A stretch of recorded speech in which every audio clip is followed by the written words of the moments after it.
Welcome to Simply Enough. This is Zachary and Elizabeth, and thanks for tuning in. If you're liking our podcast, we'd love it if you'd share with your friends and family. And then rate and review to raise our visibility and spread the message of enoughness. We love you, and remember, you are simply enough. Just as you are. Period. Hello, everybody, and welcome to Simply Enough. I'm Mr. Zachary Leonard. And I'm Dr. Elizabeth Ignacio. Listeners, for those of you that tuned in for one of our previous episodes, you know that we are now a little even more diligent to make sure that we're hitting the record button because we had an episode. Because Ignacio effed up. No. So we're coming into this episode a little giggly because now we do this little Top Gun moment where we both check in to make sure that the recording button is on, and that happened right before we started. So bear with us. But that's a great lesson too, right? Is that just learn from one's mistakes. It's okay to make mistakes. Although admittedly, that was the second time I did that, but so I didn't learn the first time. But yeah, lessons from mistakes. So it's okay to make mistakes. Yes, absolutely. Sorry, I digress. No, Take it away, Zachary. Take it away, Maverick. Okay, Goose. That's a Top Gun reference for those who don't know. Have you ever just been inundated with some kind of message or phrase or something that shows up in so many different parts of your life that you finally just say, okay, God, okay, universe, I get it. I hear you. I understand. And you're nodding, so you're with me. Listeners, absolutely. The universe is trying to tell you something. Good Lord's trying to tell you something. Yep. Okay. So I am in that place. And I have to tell you, it is to the point where it's hit me so much that it's going to become this episode's topic because I feel like we've got to do something with it. And that is the idea. I've been hit with the phrase, well, adulting is hard. Adulting is hard. And I've heard my family members say this. I've heard colleagues say this. I've read it. I've seen it in TV, and I've heard this so much. And I have to tell you, when I first heard it, I kind of just paused and I was like, is it though? To use a phrase of ours, like, is it though? I mean, I understand, why it was said, and I certainly appreciated that it was coming from somebody who was expressing some frustration. But then to hear it again and again and again and again, I started to find myself pushing back, right? Thinking like, why do we say that? Why do we perpetuate it? What is going on with this idea that adulting is hard? And I'm not saying that it's not hard, but I also understand that implied in it, and certainly in some of the situations where I've heard it, it was almost as if being a child was better, right? That there were so many things about childhood that made childhood or being able to go back to childhood more desirable. And, I think about us, Dr. Ignacio, and I think about the ways in which we live our lives. And I had to giggle at one point. I was reflecting on this adulting is hard, and you telling the story of you just dancing, right, with your daughter and her friends, and then just some of the stories that we've shared, even the embarrassing stories where my pits are sweating and I've got paper towels like shoved in my armpits, and just the laughter that we had in those stories. And I stopped to think, like, what aspects of childhood do we feel are lost that we can bring back to adulthood? What part of adulthood do we think sheds some of those features of youth, when in fact maybe you and I don't feel that they've been shed, because I understand that. Well, I'm no guru. I mean, I have those moments where I do feel like, wow, this is hard. So, I mean, to the listeners and viewers, don't think I've got it all together. You might, Zachary, but no, but I don't. No. Certainly not. And I'm not saying that. What I am saying though is I do appreciate that we find opportunities to embrace the joy and the silliness of adulthood that perhaps in some ways may be akin to what we were like as children, or what we feel is a quality of youth. But I throw out there, I do know we have to pay taxes and go to work and we live, and the to-do list of adulting is can be not fun. Laundry, as we talked about, vacuuming. I don't like to vacuum, some of those things. But I just wonder what joys there are to be found and what opportunities one can lean into, the fun of adulthood, or the joy of adulthood, or just to balance out the narrative that it's just hard, right? So I, just hit with this message again and again and again. I just had to bring it to us today to just explore why we think adulting is hard, and if there are ways that we can reframe that idea today. So what do you do?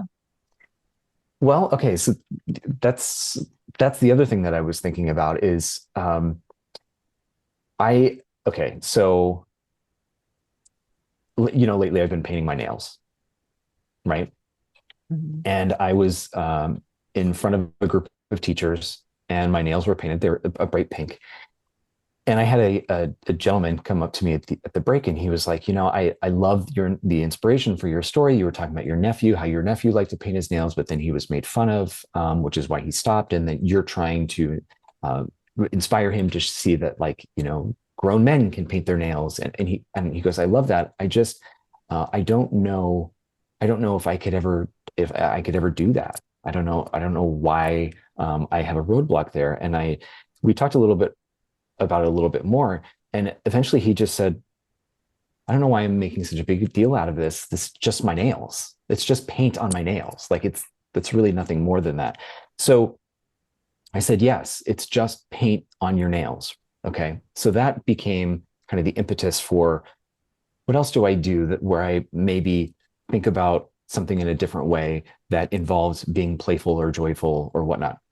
I was walking down the tarmac, not the tarmac, sorry, the jet ramp onto a plane, and somebody's phone started going off, and I don't remember what song it was, but it was like it had like a beat to it, and I just started dancing.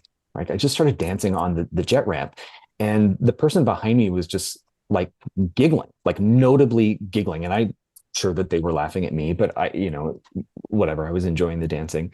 And it turns out that she was sitting next to me. As when we sat down, she's like, it kind of struck me that you just started dancing on the jet ramp. And I said, why not? It was such a great song, and I like to just kind of move. And she goes, one, it caught me off guard, and two, I just don't know that if I could do that. And so I started to hear again, I don't know if I could do that. And I think for me, what I do is I just do it. Like, if there's something that, like, I find playful or joyful or energizes me, I don't do it all the time. I certainly have my moments where I freak, like I tense, and fear takes over. But there are often many times when I push back and say, yeah, like, who cares? I'm just going to do it. So that would be something that I would say that I do to push Mhm. back at this idea that adulting is hard, or adulting is, you can't do this, or there are rules or something that pertain to adults that don't pertain to children, so to speak. So that's one thing that I do. I think uh, when I hear, adulting is hard, as a meme, or I see it as like a slogan, or whatever, um, definitely my initial reaction is, like we've talked about, is it though? Mhm. Because that helps reframe everything. I don't always necessarily feel though that I have to find the opposite Sure. and, be joyful and playful, because I mean, part of being an adult, especially as a parent, is you do have Mhm. responsibilities. The children didn't get asked to be born, and so you are responsible for that. So there are, responsibilities and obligations. And if I'm going to proclaim that I'm a dependable person, and if I want to model being a dependable person or a loving person or whatever, I will have to do those things. I can't Mhm. just proclaim it and profess it. I have to, um, uh, produce that and do that. So I don't always feel that I have to find the exact opposite, which is, oh, what's a joyful, playful thing that I can do right Mhm. now? Or what's a joyful, playful thing that I can do to buttress and push against the fact that the adulting is hard? Sometimes we talked about, examine if it's even true. And if it's true, how Mhm. true is it? And that's the is it though. But even if it's true, which in life we have to acknowledge that there are things Mhm. that are hard, like my children are healthy, but if my children, God forbid, had an illness, that is hard. Mhm. If I lose my job and my spouse is dependent on my income, and my family's health insurance was dependent on my job, that is hard. So it's not so much that I then have to find the opposite and negate the fact that there are hard things. Being an adult. But I think one thing that I do is, we had a previous episode of superpowers and I declared that my superpower is, it's so easy for me to rattle off what is good about another Mhm. person, especially when they don't see it themselves. Oh, you didn't know, but celebrate yourself because you did this, and this. So that's one of my superpowers. I have to say another superpower that I have is that I don't know why. Maybe it came from resourcefulness and resiliency, but I tend to have the quote superpower, or what comes easy to me is the phrase, well, at least it's not blank, Mhm. meaning I can put into perspective that accepting that something is hard, it is what it is, Mhm. but at least it's not Mhm. such and such. Mhm. And that way I don't pretend things away or deny things away, and in recognizing things as they are, even if they're hard, I can then come from a place of being able to grapple it and maybe even appreciate or look forward to coming through it and what's on the other side. Mhm. um the flip side also to that is, just like not having to go to the opposite extreme of, well, what's joyful and playful, because adulting isn't hard. Adulting is, there are moments, there are situations, Mhm. there are circumstances that are hard.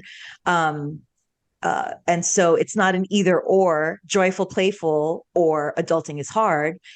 And to your point, also the other simple uh, uh, duality of, well, adulting is hard and childhood is easy. No, Mhm. it's not. Right. We can admit, to your point, there is rough stuff in Mhm. youth as well that I myself wouldn't want to deal with, or I'm thankful that I am that old age that I am, because some of the things that the youth have to deal with now, my Mhm. heart goes out to them, because that is Mhm. hard. And I don't know how I would navigate through social media, the pressures, what it takes now to get Mhm. into certain colleges. It's ridiculous. What it takes now to get into medical school. Mhm. It's ridiculous. So it's not so much the either orness, Right. it's the space and grace of accepting things as they are, and the both and Mhm. mentality. Mhm. Certainly in improv, we talk about that, right? The idea of yes and rather than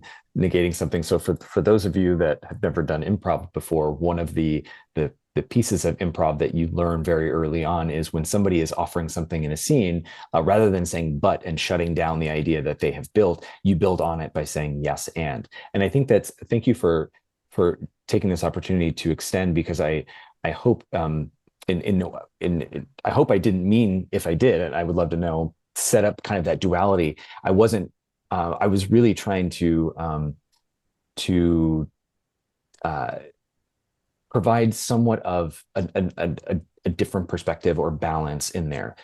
In a previous episode, we talked about my philosophy when I move, right, and what it's like for moving, and that it's a complicated emotion or a complicated time, and that we can live in a space where things are complicated.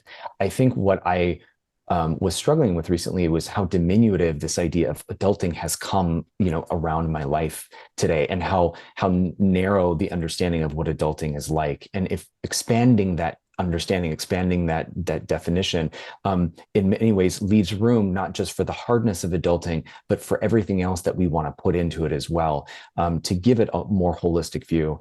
I would also say, as a teacher, you are so spot on, because about how complex childhood can be, and how it can be a disservice to the beauty of the complexity of childhood if we are reductive in saying, oh, it's just blank. Particularly if you've ever seen a child feel like they've lost their friend. If somebody says to them, you're not my friend anymore, Mm. that alone, that moment for a child, for anybody that's seen it, knows just how real and how hard that is for a child to understand, that somebody doesn't want to be their friend anymore. And it may sound like a simple example, but it speaks to your point of how childhood, even of itself, presents a complex time in one's life. And so thank you for bringing that up, and also demonstrating just how much room there is for us to see adulting more than just one thing, or childhood just as one thing. Yeah. More so also in terms of adulting is hard. I guess just my natural instinctive reaction is, okay. Yeah. Meaning, okay, so it's hard, but so at least the way that I try to live my life is, okay, like we talked about in a previous episode, it is what it is. That's what I mean by, okay, that's my answer in terms of adulting is hard. Okay, now what then? There can be a tendency for using adulting is hard as an excuse, and kind of arguing for one's limitations and being like steadfast in one's limitations, or just recognizing, again, to the point of it is what it is, and okay, it is hard. Then what? Then now what? Perhaps in recognizing that it's hard, naming it, labeling it, if that can be used as an impetus to be like, okay, well, rather than hard, it's a challenge. And so I'm excited about challenges, or there's something to be gained by challenges, reframing it so that there is movement, as opposed to being stuck in inertia of the, just excuse of things are hard, life is hard. So I'm just gonna stay here. I think that's a good word to describe what it is that I think I was fixating on with this, is the idea of being stuck. When we moved to Chicago, I had a couple of professional opportunities that ultimately didn't pan out. And then I spent over a year and 130 applications trying to find work. And the toll that this took on my own self-esteem and my own feelings of self-worth, I can't gloss over. It was a very difficult time. It still in some ways is a very difficult time, particularly to see the next day and the next day, to get up and to like, I'm going to look for more jobs, I'm going to apply, and I'm going to keep going. And yet, while I was professionally stuck, I think having the podcast, having you, Dr. Ignacio, and also just the mindset to say, okay, I might be stuck here, but where else am I not stuck? What else is available to me? What do I have? What can I do? And while that also gave space for me to say, this sucks right now. Like, it's okay to say this sucks right now, and this part is hard, and to not gloss over that. Yes. But then to also see at those times when I was okay, and like, not having a hard time, feeling like I wasn't getting anywhere professionally, to see like, okay, yes, this and a very, dear friend, this and my family who love me and whatnot. So it wasn't toxic positivity. It was more like I was not taking the bait, so to speak, to find a phrase that was going to keep me stuck in this narrative and this cycle of perpetuation. So that is one example, I think, to demonstrate how I try to give space to other narratives at the same time. So adulting is hard. Yes. Adulting is also other things. And I don't want to get into that place where I feel stuck in that cycle of seeing it only through that lens. Exactly. And the words that really stick out are stuck and only. Those two words that you use is really what we're talking about. I have so many high schoolers and college pre-med students who talk about how they want to, they're considering pursuing medicine, or they definitely want to be a doctor. So they're very emphatic about that's what they want. And then they keep saying, though, but it's so long, but it's so hard, but this, but this, but this. And that's again where my answer, I'm not here to allay them of, from the reality and from that fact. My answer is yes, it is that long. And yes, there's no way around this. And this is how it is, and that kind of thing.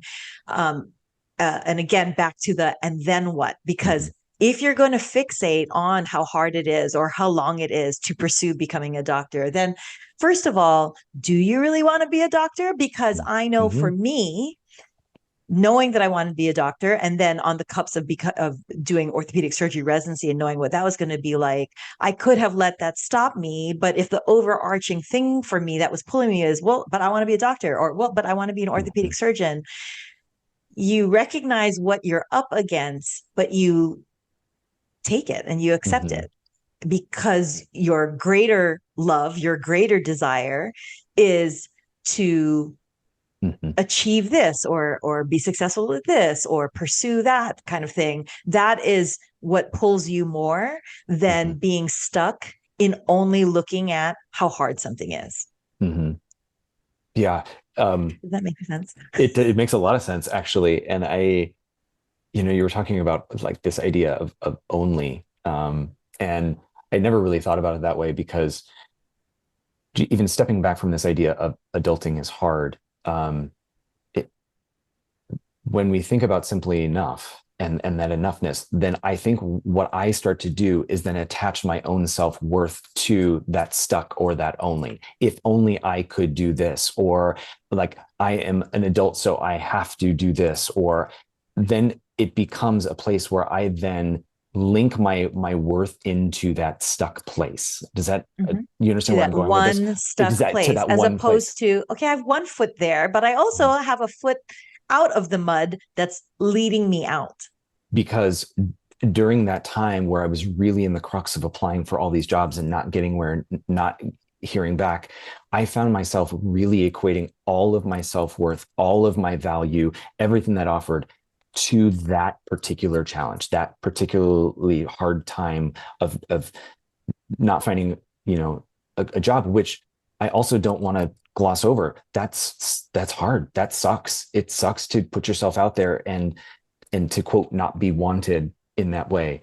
But even in that place, I was then linking all of my value to that challenge, all of my worth to that, and to say, all of me is not wanted, all of me is not valued. And so it makes a lot of sense, because I recognize that was something very real that was happening internally.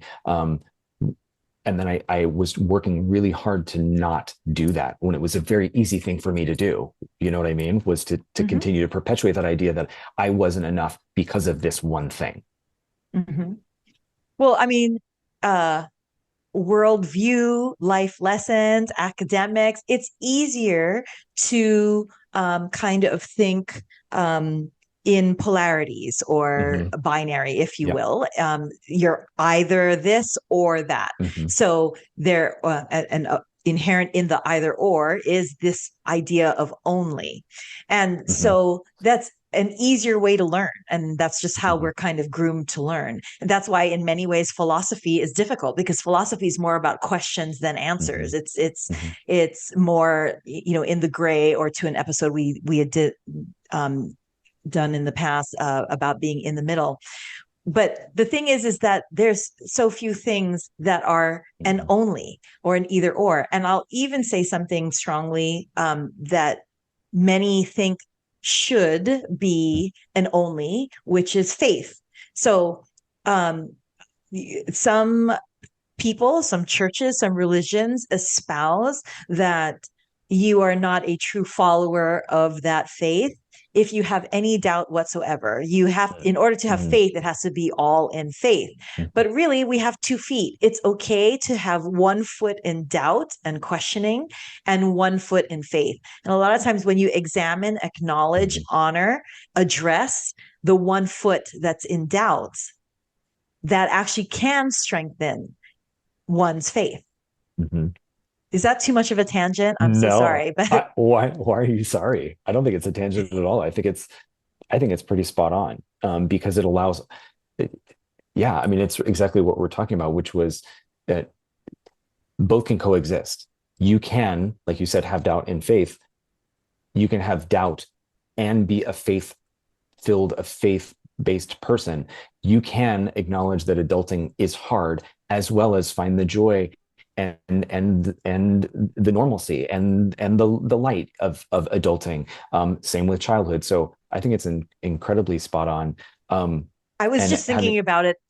I'm so sorry. I was just thinking about it just recently this past weekend because of the Maui fires. Because I've spoken a lot on this episode and to people in my everyday life, about my strong faith. But I will be the first to admit that the days of the Maui fires. I mean, it's still ongoing, but I mean the day of the specific tragedy of the fire and the few days following, where the stories were really starting to come out. I have my moments of kind of questioning my faith of how God could you let this happen? And I allowed that doubt and I allowed that questioning, like, how can there be a God that allows this? From that place, though, I couldn't help but also recognize, like we talked about in the prior episode, the beautiful acts of instinctive spiritual generosity and resiliency, and charity for others. And that's where I did see God present amongst the ashes. And I grappled with that, and every now and then still grapple with one foot in doubt because life is hard, and then one foot in faith of somehow, some way, good will be made from this. Beauty will come from the ashes of this. My latter days will be better than our former days. Like it's allowing that space of being having those feelings in both doubt and faith, hard and easy, despair and joy. That is what makes a human life. Yeah, like you often remind us, life is lived in the middle. And if we allow that, if we actually embrace the middle, I mean, we already spoken this in another episode, but it's worth saying again. But if we allow for the middle, we don't have as much inner angst or inner conflict of having to choose either or, that I am only this, or life is only this, or adulting is only this, and youth is only that. It's all in the middle. It is what it is. It is what it is. Amen. Amen. And then I am so grateful to you for bringing up what you brought up, particularly regarding faith, because I think that speaks to exactly what was why I wanted to bring this up today. And you're helping me uncover what it was that was bothering me about hearing this phrase, adulting is hard. Yes, it is. And right. Yes, it is. And so rather than seeing kind of that extreme statement, part of me was feeling the need to pull it back, right? Like if we see it on a spectrum, to pull it back towards the middle, pull it back to a place where, yes, it's hard and it's these other things. And I think it's a good reminder of how often we do hear these kinds of phrases around and we throw them around. I throw them around. And that's okay, because I think it acknowledges a piece of life, a piece of faith, a piece of whatever that we all deal with and we face. But I also think that at the risk of it becoming so commonplace that we hold on to it as an absolute truth, this conversation has helped us remind that there's a lot more to it.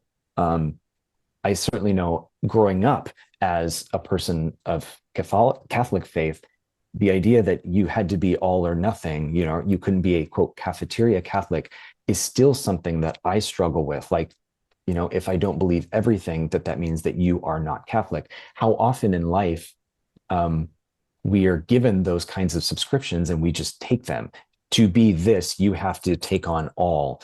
And it's a great reminder that life is very much lived in the middle, that we can be adults in the middle. We can be adults who we pull some of the more quote unquote sexy parts of joy and fun and frivolity and the more things that we see associated with childhood, and we can bring them into adulthood in the same way that children can have very difficult and hard moments as well, and that life is very much lived in the middle. And just the reminder that yes, we can get stuck, but we can get stuck right. And we can see that maybe we're not stuck everywhere. We might be stuck in one place. So I think you are so good, Elizabeth, about finding these connections and pushing our perspective a little bit broader than what we're talking about, to see the ways in which it is applicable in other areas. So thank you. Truly, thank you. Thank you. You summarized that beautifully. I'm just kind of like, where's my beer? I'm just gonna hit that. Although I don't even drink beer. I don't know why. That's just a phrase I use. Just like adulting is hard. But I mean, you summed that up beautifully. Thank you. No, thank you. Okay, listeners. So then, yes, adulting is hard. Yes, life is hard. And what else? And then what? It's joy, and it's fun, and it's frivolity, and it sucks, and it's hard, and it's painful, and it's and it's love, and it's light, and it's laughter, and it just keeps going. And if we celebrate and we embrace the fact that it keeps going and there's more, that's how we know that we are not just simply enough. We are more than enough. Just as we are. Period. Mwah. Mwah.